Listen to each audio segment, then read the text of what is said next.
Sing to me of heaven, sing that song of peace from the cold and heavenly breeze.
Good evening, everyone.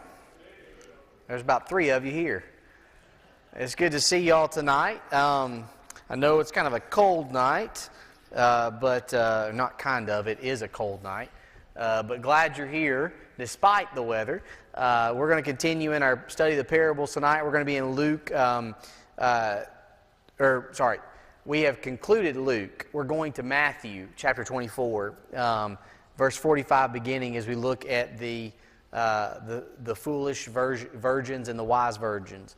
And so we'll kind of spend some time talking about that this evening. So open up your Bibles to Matthew 24. A couple things to be aware of. Tomorrow night we're having our Tuesday class on Thursday this week because of Halloween last night. Currently we have 1 helper and we need 2 more. I haven't looked at the next. We only have 2 more after this week. We're going until the 14th. So we've got the 7th and then the 14th, and then we're done. So I need 2 more for this week, and then depending on who's signed up or not signed up for, I think we have people maybe for the next one. I'm not sure though. But just take a look at that. If you're willing and able to help with that, we'd appreciate that. And then the cards, I know that we sent an email out, or not an email, but a phone tree message out. The cards for homecoming are in both lobbies, as well as the stage area right beside the podium there. Just grab a handful of those to hand out to people. If you go eat dinner somewhere tonight after services, of course, I don't know where you would. Everything closes early in this town. But if you do, take a handout, leave it after when you pay, just kind of pass those out to people and try and get them all out as best you can. We got plenty, so make sure you just grab a handful to take with you and get to people.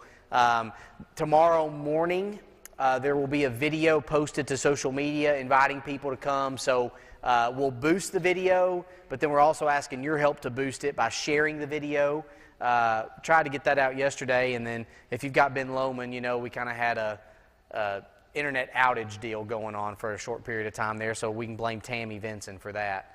But no, so we had a half the day yesterday where our internet just went kaput. So, but that'll be out in the morning time. So be looking for that on Facebook. Share it, comment on it. That way a lot of people see that, and then we'll boost it so more people see it, and then we'll kind of come back and re-share it in a way on Saturday, the day before homecoming. Just remember, homecoming is Sunday. We're excited about that, to have Brother Ralph Gilmore with us again. So evening service will be that afternoon right after lunch. Just keep all of that in mind. Other than that, I think that pretty much covers my announcements, my little beginning tidbit here.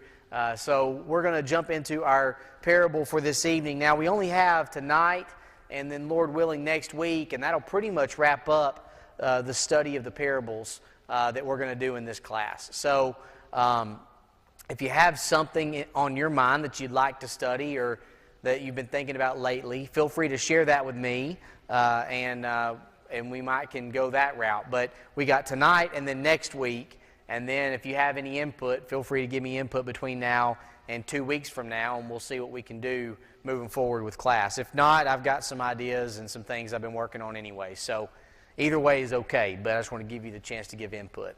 There are these two brothers, Jeff and John, and they were walking past their Nana's bedroom, and when they looked inside, they saw that she was rocking in her chair with a Bible in her hands. Later that evening, that same day, they saw her sitting at her desk. And this time she had that same Bible, but she was writing in the Bible. And John asked, he said, "What's Nana doing?" To which Jeff replied, "I'm not really sure, but I think she's studying for her finals." And when you think about that, in one sense, we're all going to take the same final exam. Now, in another sense, it's not a multiple choice, true or false, fill in the blank kind of test that you have when you take your finals in school. It's a different kind of testing, and it's not standing there answering a bunch of questions like some kind of exaggerated Bible bowl or something like that. But rather, it's have we spent time in the Word, allowing the Word to, as Romans 12 describes it, transform our minds and our lives to prepare us to be ready for that day. That's the kind of preparation we do to be ready. You pass or fail not based off how many answers you can, not on how many questions you can answer correctly. You pass or fail based on whether or not you've spent time in the material, if you will, with the material, if you will, and allowed the material to become a part of who you are and then bleed through in every area of your life. And so 2 Corinthians 5:10 reminds us that we must all appear before the judgment seat of Christ. And the question becomes then, are we ready? Have we been preparing ourselves? Have we been studying for that final exam, if you will? Now, in your opinion, is it possible for us to know that we are right now at this very moment saved and ready for Jesus' return? Is that possible? You can answer out loud. Yes, it is, right? Some might say, well, we can't know because they think that that kind of confidence is somehow arrogant. Some might say we can hope, knowing that it is possible to sin and fall away. But the right answer is what you said. Yes, we can. Now, go with me, just hold your place here. Let's look at a couple verses together to reassure that. Romans 8. Romans 8 and verse 1.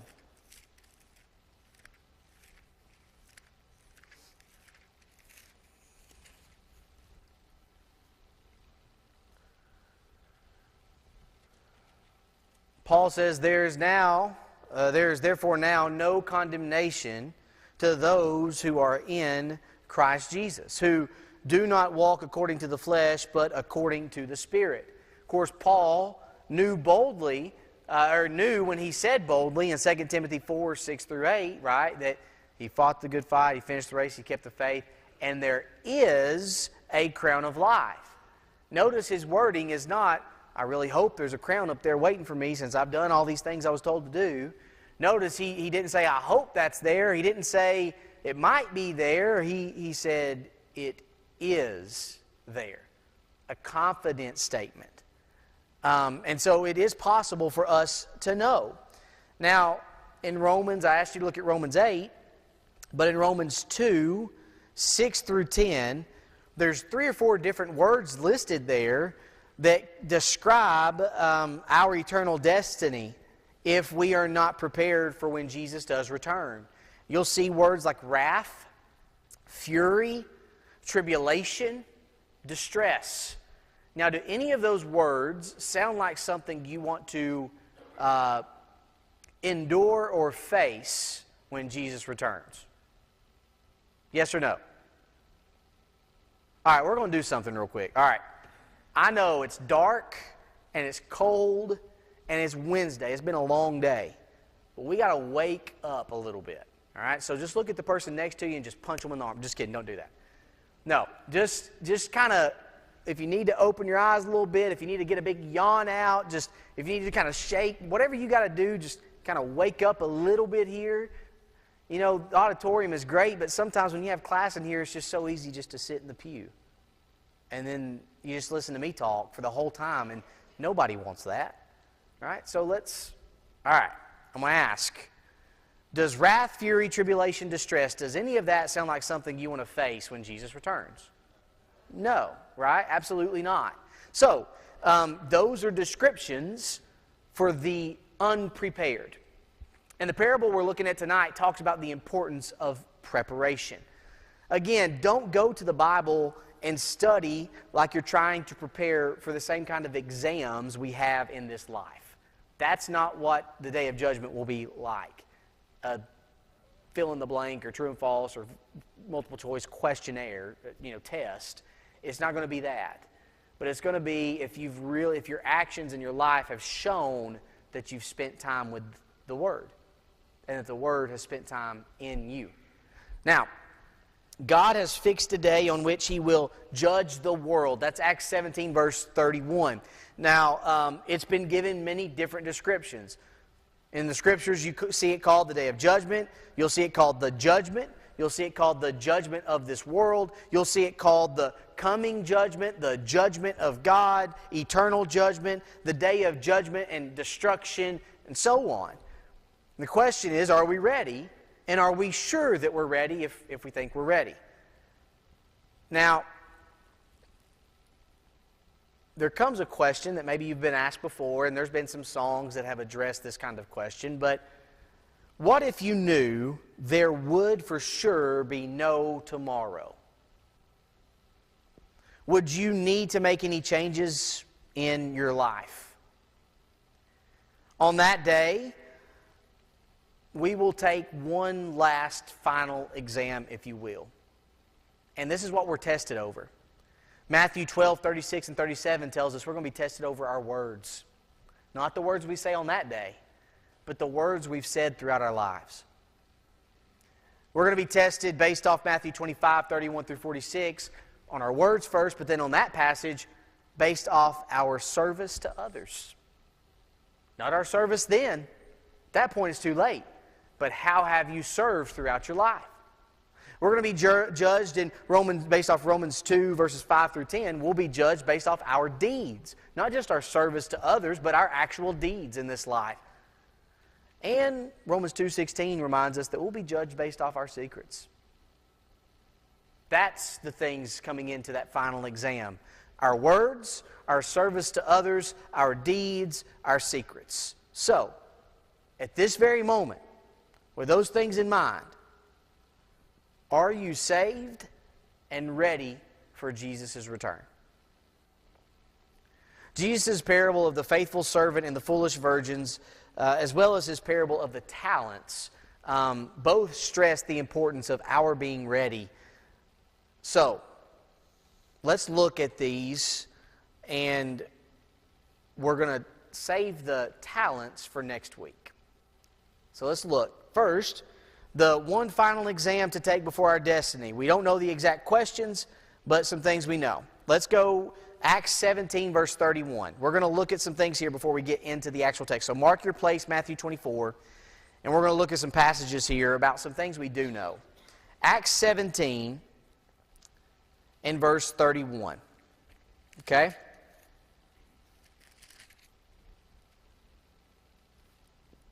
Because he's appointed a day on which he will judge the world in righteousness by the man whom he has ordained. He has given assurance of this to all by raising him from the dead. So first, the questions of this test are going to be crafted by God, if you will. Secondly, the test, in one sense, will be an open book exam. I always loved hearing that. The Bible will be our text. Except in physics. When I took physics at Freed-Hardman, and we knew it was an open book test, and it was a take-home open book test, you knew it was going to be the hardest test you ever took. It's like, why even give the test at that point? But those were miserable. But in high school, when a teacher said it's open book, that was wonderful, wasn't it? Can you remember those days or any other time when you've heard a teacher say that? Now, the book being used is the Bible. In John chapter 12, John 12, look there very quickly with me, verse 48.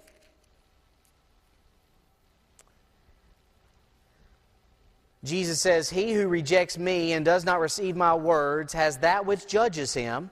The word that I have spoken will judge him in the last day. For I have not spoken on my own authority, but the Father who sent me gave me a command, what I should say and what I should speak. And I know that his command is everlasting life. Therefore, whatever I speak, just as the Father has told me, so I speak." So we know that you'll have questions, if you will, that are crafted by God. You'll have this open book exam where the Bible is our text. You'll have the third thing we know, the test is administered by Jesus. We see that in John 5, verse 22. We see it, what we just read, Acts 17, verse 31. Fourth, we know the test will be graded by Jesus. All must appear, 2 Corinthians 5:10, before the judgment seat of Christ. And fifth, we receive a grade of a simple pass or fail. It's not a number grade. It's a simple pass or fail. If you pass the test, you enjoy eternal life. If you don't, then there's the alternative. So, the parables. Jerusalem was very important to the Jews. Of course, Jesus knew this. All the apostles knew this. And we know this from reading through the Scriptures and looking back at history. It was home to the temple. Therefore, it was their religious capital, according to Mark 11:11, right? It was the God-ordained destination for the annual Feast of the Unleavened Bread, for the Feast of Weeks, and also for the Feast of Booths. It was also gloriously described in many ways. It was the holy city. It was the holy habitation of the Most High, according to Psalm 46, verse 4. Isaiah calls it the city of the Lord. Jeremiah calls it the throne of the Lord. At one time, it was known as a princess among the provinces, and that's in Lamentations chapter 1, verse 1. It was the perfection of beauty, the joy of all the earth. These are ways that Jerusalem is described. That needs to be remembered when we think back and think about the stories of our study this evening. Just our stories of this current lesson. Jesus predicted the destruction of Jerusalem. Matthew 24, verses 1 and 2. Truly I say to you, there will not be left here one stone upon another that will not be thrown down. The apostles responded to Jesus with 3 questions that tell us they really didn't understand what he was saying. The questions focused on 3 different things. The first question focused on time. They say, tell us, when will these things be? There's time. Their second question focused on sign, S-I-G-N. They say, what will be the sign of your coming? When will it be? What is the sign of your coming? And the third question, focused on paradigm of thought. In other words, what will be the sign of the end of the age? These are their questions. Jesus' parable of the faithful servant and of the foolish virgins are part of his response to the questions. First, he answers, and he said the sign question there, he answers the question by alerting them to several things pointing to Jerusalem's fall. Now, for time's sake, we don't have a chance to read all those, but that begins in verse 4 and goes through 28 of Matthew 24. He talks about the sign question. Then he answers their time question by letting them know it would happen in their lifetime. Verses 29 through 35 of Matthew 24. And then he addresses their mistaken paradigm that led them to think he was talking about the end of time. He talks about that's not what this is about in verses 36 through 46. He let them know it was impossible for anyone to know when the end of the time would be, and as a result, they should always be ready for it to happen. He doesn't know. The Lord, God the Father only knows. And so stop trying to figure it out. People haven't actually let that click yet, but you're not going to be able to figure out when Jesus will return. Only God knows that time. So, let's look at what's going on here in Matthew 24. Now, the first is time. Look at verse 1 and 2. Jesus went out and departed from the temple, and his disciples came up to show him the buildings of the temple. Jesus said to them, do you not see all these things? Assuredly I say to you, not one stone shall be left here upon another that shall not be thrown down. He and his apostles were leaving the temple when, according to Mark, one of the apostles said, look, teacher, what wonderful stones and what wonderful buildings. That's in Mark chapter 13, verse 21. So then Jesus makes a prediction here. Unimpressed, he responds with a prediction. You see all these, do you not? You see these stones. Well, there's not going to be one left on top of the other when all this happens. This is going to be, in other words, destroyed. Now, think of how confusing that must have been, because Jerusalem was the city of God. Jerusalem was all those other descriptions we just talked about. It's where they would travel 3 times a year to celebrate God. Was God not going to have a place to live? Right? Because to them, that's where God dwelt. Not really grasping the idea that God is omnipresent, but that He dwelt here. This is His city. Were they not going to have a place to worship? Now, Jesus' apostles responded to His prediction, and they asked 3 questions. They asked the time question, they asked the sign question, of course they asked the paradigm question. Now, Jesus offered His apostles clarification. And this is how He replies in verses 4 through 44. The first, when the sign question came up, He gave them several things to look for that would point to Jerusalem's imminent demise. Do you remember what any of these are off the top of your head, or just kind of looking at the scriptures here? The first one's in verses 4 and 5.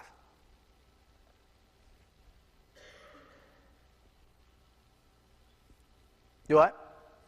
Deceivers. So the first thing he says is there's going to be false messiahs with these selfish agendas that you need to be aware of. There's going to be, verse 6, these geopolitical uprisings that will take place. There will be armies of war that cause the ground to shake and people to suffer famine, tribulation, death, hatred, and betrayal. Verses 7 through 13. He tells them that there will also be a successful spread of the gospel in verse 14, despite all these other things. He tells them there will be a desolation that would come with Jerusalem being surrounded by her enemies. Verse 15 through verse 22. False prophets who would take advantage of these catastrophes and use them for their benefit, verses 22 through 26. And then vultures, literally buzzards, flying over the city's dead, verses 27 and 28. So there's their sign question answered. Then he addresses their time question, verse 29 through 35.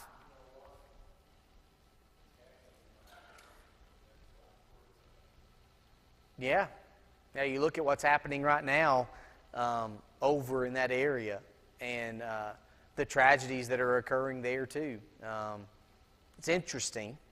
It's of course, also very sad and troubling, but it's interesting that you're seeing those things happening at this time. In verse 29 through 35, he goes on to the question dealing with time. Now, he began with cryptic symbolism, a lot like we find in Revelation. Immediately after the signs he had just referenced, the religious leaders of Jerusalem were to lose their power and be like the sun and the moon and the stars not being able to shine. Symbolic language, just like what we find in Revelation. That's in verse 29. Then he would come in the clouds, a figurative coming with the destruction of Jerusalem. That's when the tribes of the earth, Judaism, would mourn and Jesus would see to the care of his followers. That's verses 30 and 31. He gave them a more simple illustration by using a fig tree. And basically he says, just like a fig tree leaves out and points to the coming of the summer, they could see the signs he gave them and know that Jerusalem's end was approaching. So he addresses the time, and he does one more thing to address the time. He finally just comes right out and tells them it was going to happen in their lifetime. Now, what does that tell us?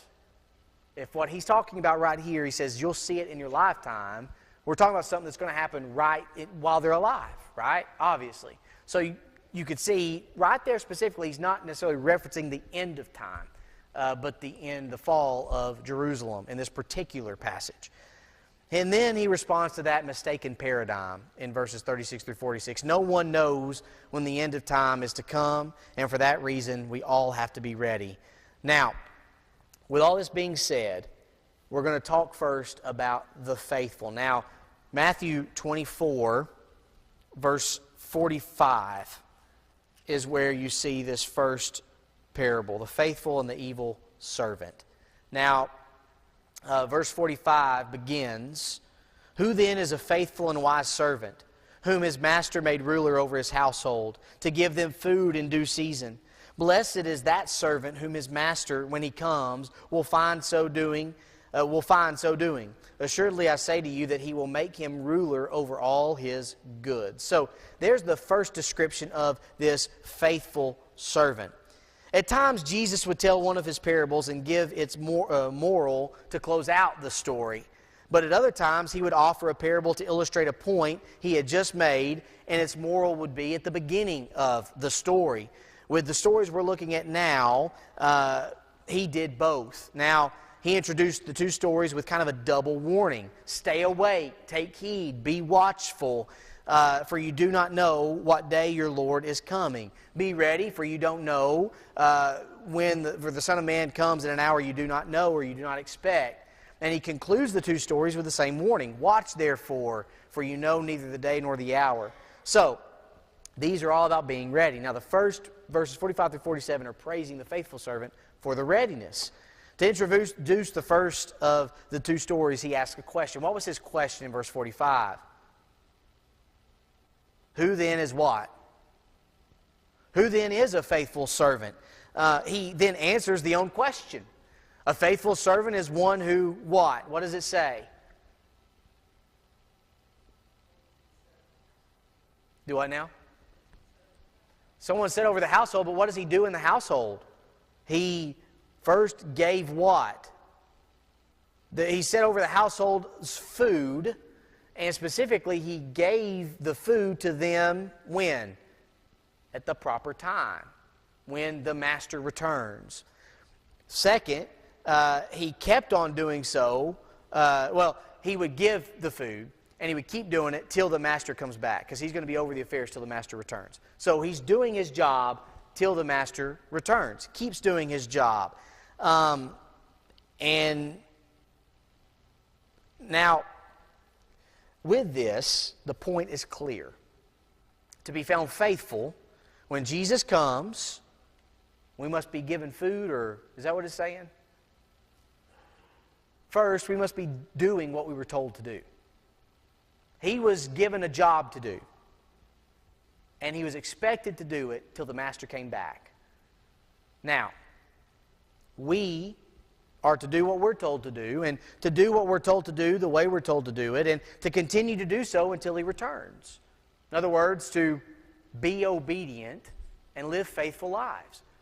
We often talk, the Tuesday class, we talked a lot about the idea of, I think one thing people struggle with a lot is a misunderstanding in thinking that we have to be perfect.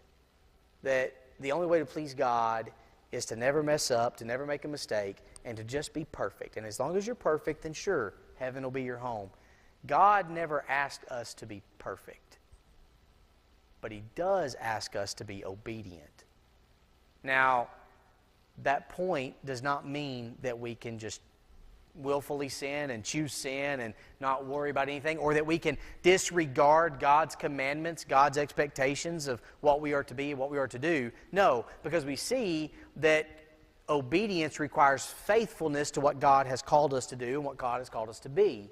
So it's not a free pass to do whatever, to be whatever, to live however. But it is an encouraging thing to realize that this doesn't mean I'm never going to mess up again, but I need to repent, turn back to God, and focus on being obedient in my life. Look, none of us can be perfect, but every single one of us can be obedient. Right? Would you agree with that? None of us can be perfect, but we can all be obedient. And when we do fall short, when we do sin, we have to ask for forgiveness, or we will face those consequences of having sin in our lives when Jesus does return. So, there is these expectations. Do what you're told to do. Do what you're told to do the way you're told to do it. And continue to do so until Jesus returns. But then there's the wicked servant, verse 48. But, here's the contrast.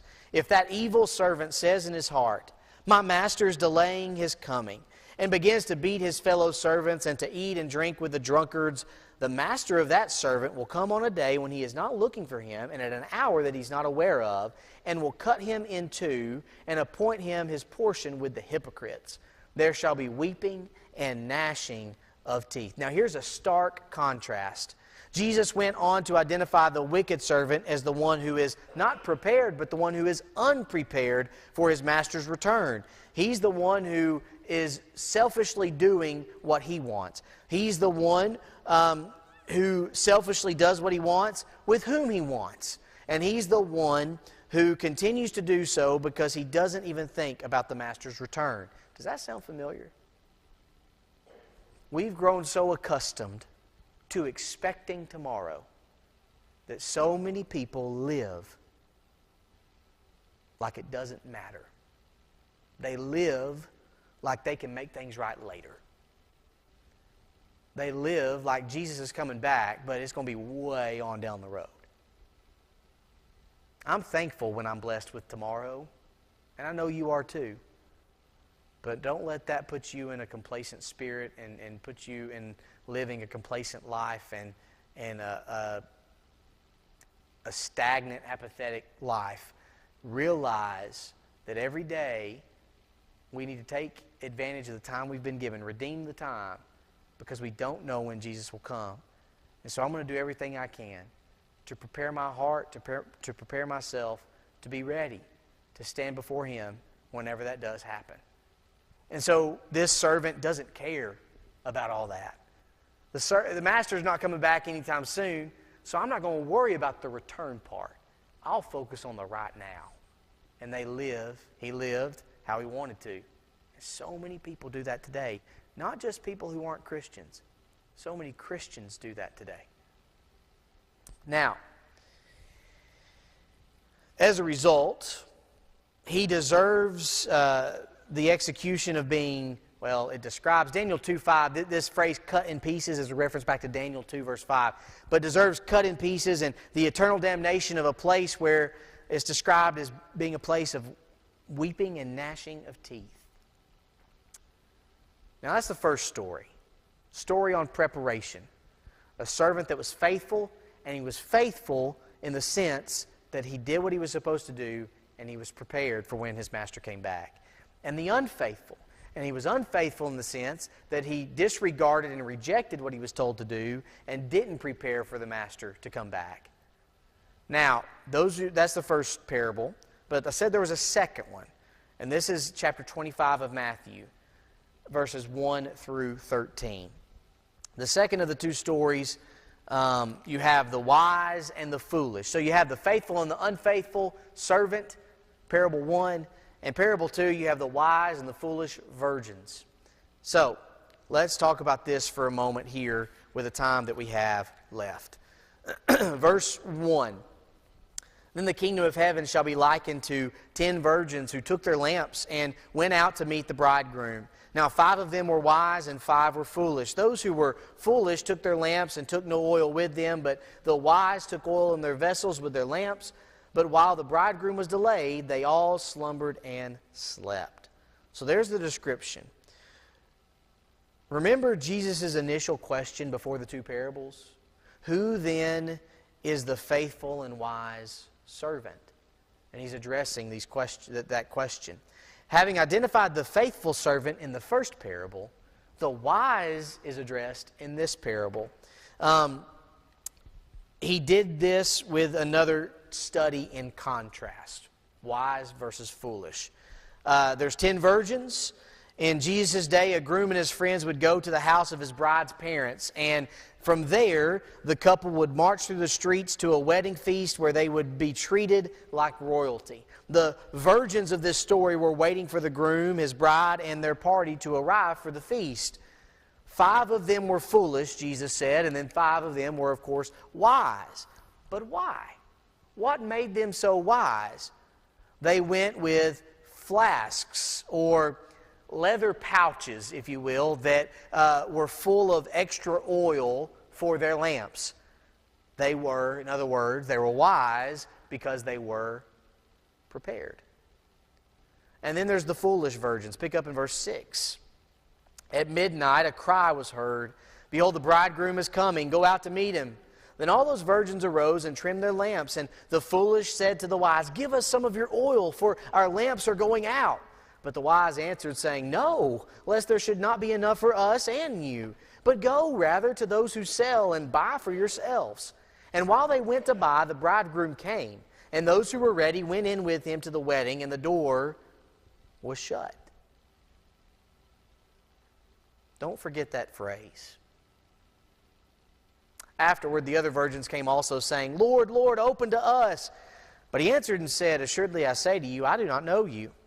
Watch therefore, for you know neither the day nor the hour in which the Son of Man is coming."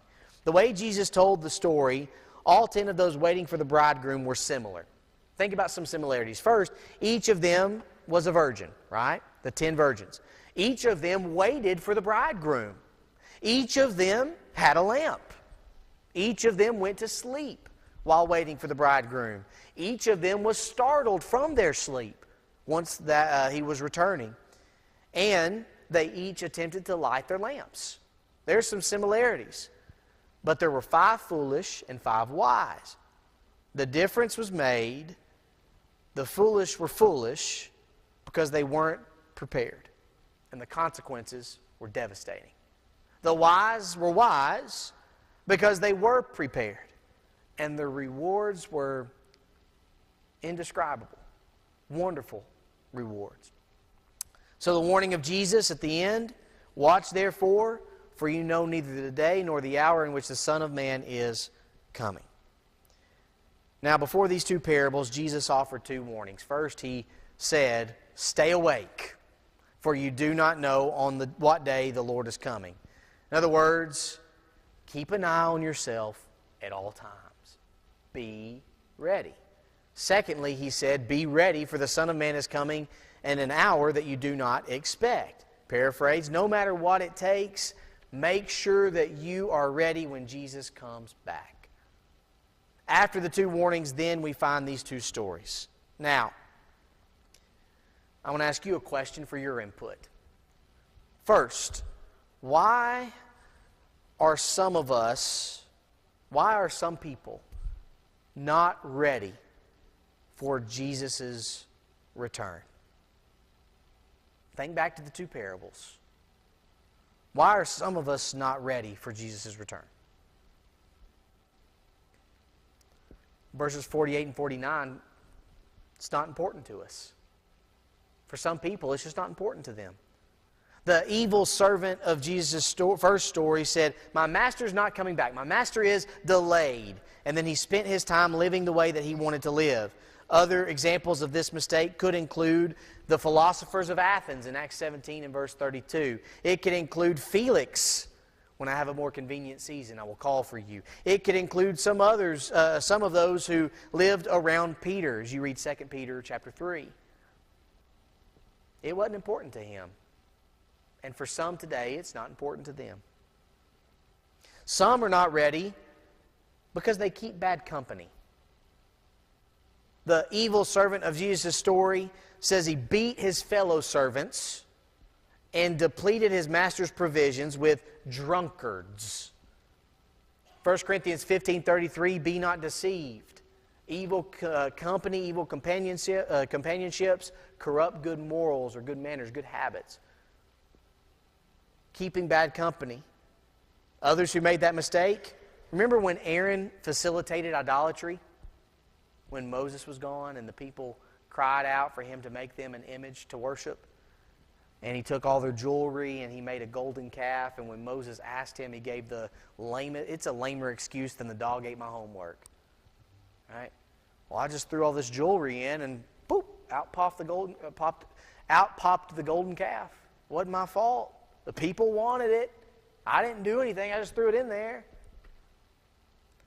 Aaron was persuaded and influenced by all those negative around him. What about Peter? Wasn't he influenced by those around him in a negative way? Remember when he denied Jesus 3 times? Those around him were accusing him of being one of those that followed Jesus, and he said, not me, no, not me, I'm not him. He cursed at them, no, it's not me. Those around him affected him. Even Barnabas had a moment of weakness in Galatians 2, verses 11 through 14, when he acted out a lie with others. We can be susceptible to giving into sin if we surround ourselves with the wrong people and the wrong influences. Some will not be ready for the day of judgment to stand before Jesus because they've kept bad company. Some are just indifferent. The evil servant of Jesus' story quit looking for his master's return. He was indifferent. Didn't care about it anymore.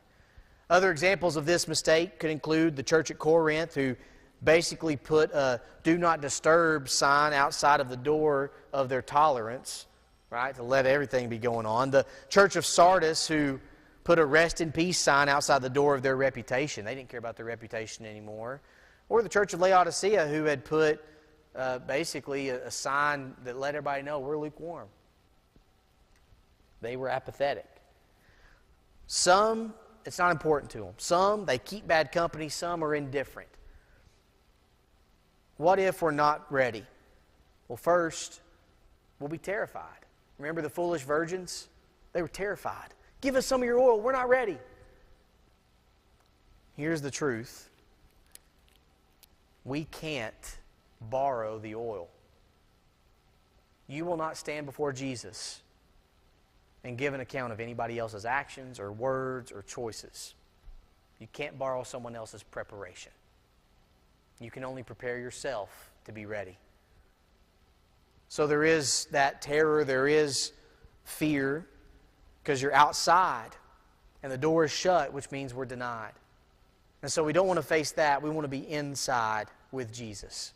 So if there's anything in your life that's keeping you from being inside that house, if you will, get rid of it, because it's not more important than hearing, well done, good and faithful servant. It's not more important than being prepared to see Jesus.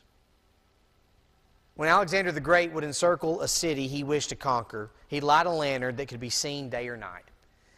The city would be warned that as long as the lantern burned, they could surrender. But once the flame went out, there was no more hope. All would be destroyed. We've been given a similar warning. 1 Thessalonians chapter 5 says, "You yourselves are fully aware that the day of the Lord will come like a thief in the night. While people are saying there is peace and security, then sudden destruction will come upon them as labor pains come upon a pregnant woman, and they will not escape. One day there will be no tomorrow. We will find ourselves facing all of eternity, and will be there as someone who is forever blessed or someone who is forever cursed." Are you ready?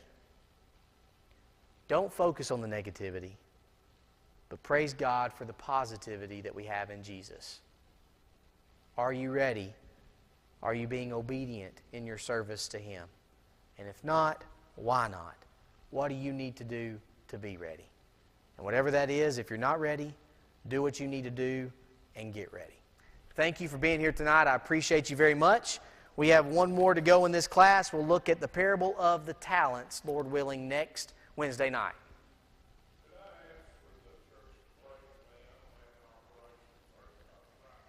Yes, okay. Okay.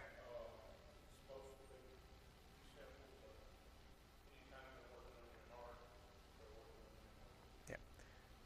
Please keep Brother Randy in your prayers. Got a procedure at St. Thomas West on his heart on Friday.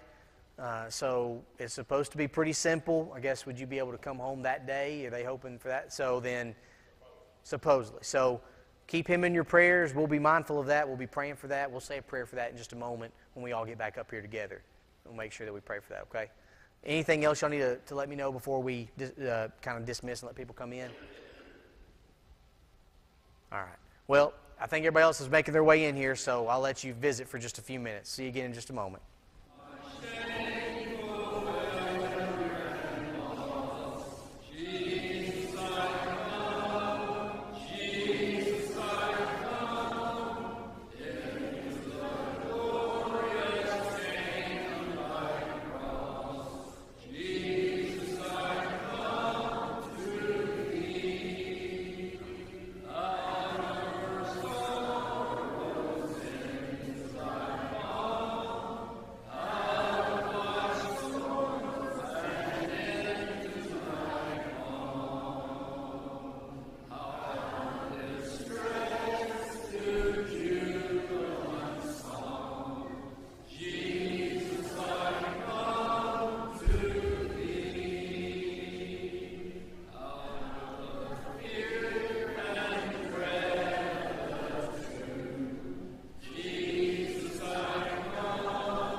Over land and sea, bidding us look to realm.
All right, there we are.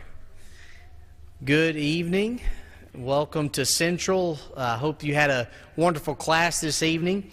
I do want to make a couple of announcements. First, the invitation song is 389. Is that right? 389, if you do want to follow along in the book. If not, it will be on the screen. I don't know who has announcements tonight, so I'm going to make a couple here at the beginning. So if you don't mind to add them to your list, that would be great.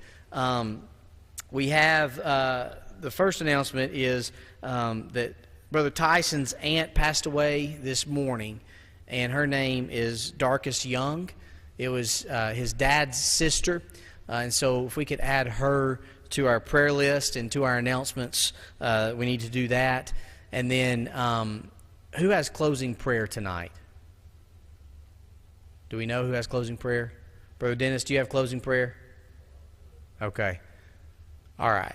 I don't know. All right. Well, anyways, Brother Randy Garrison is going to be having a procedure this Friday at St. Thomas West on his heart. It's supposed to be a simple procedure, but he is just asking for prayers for him that everything goes well. So whoever does have closing prayer, please remember Tyson's family and the passing of his aunt, and please also remember Brother Randy and his upcoming procedure this Friday morning. We want to be mindful of them.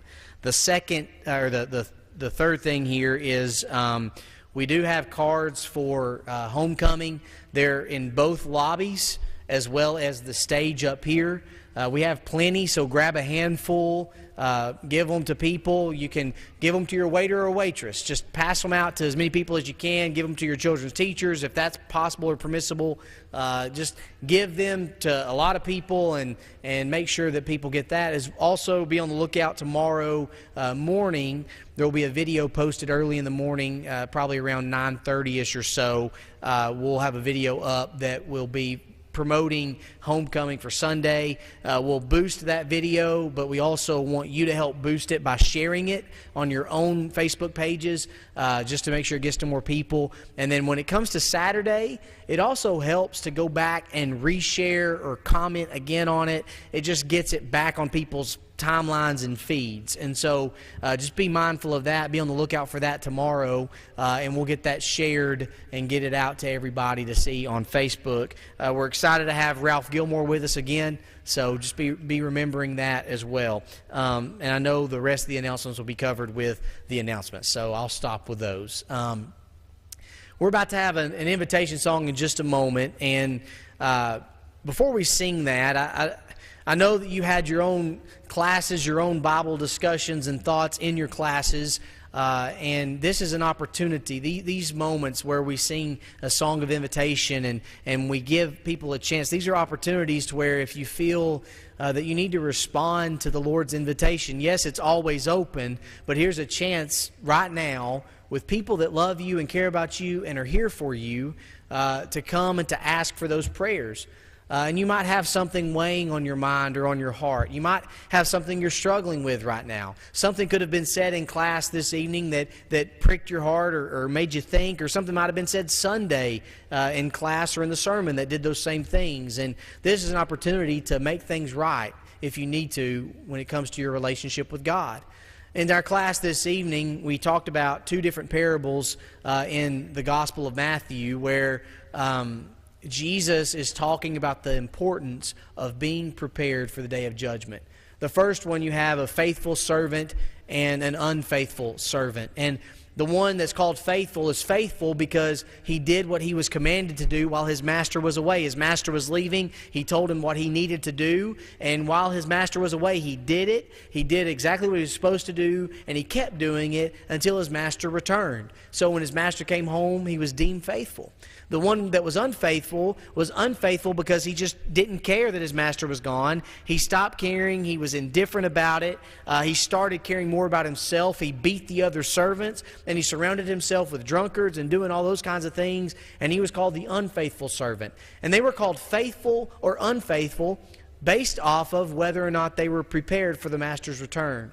And then the parable that directly follows it is the parable of the wise and the foolish virgins, which is a parable all about preparation and being ready.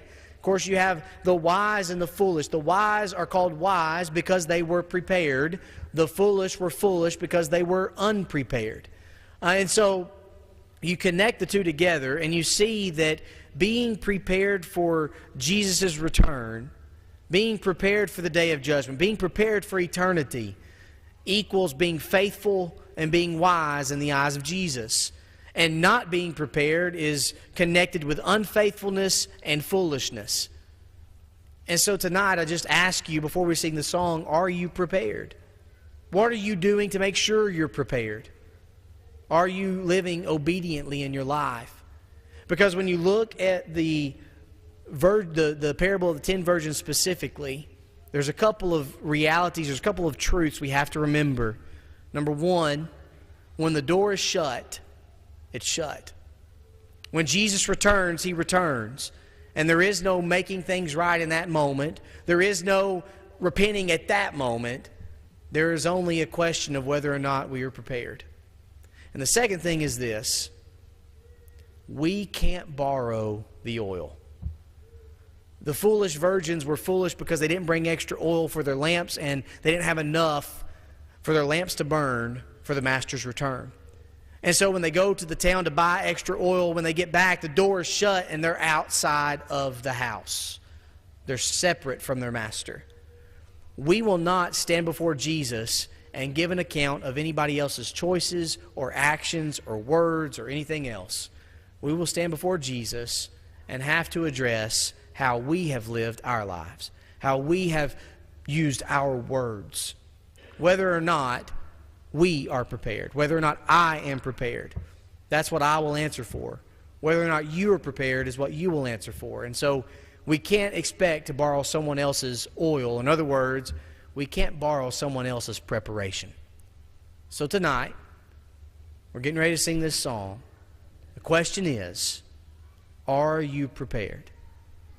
And if not, what are you going to do about it? If you need to come, we pray that you come as we stand and as we sing.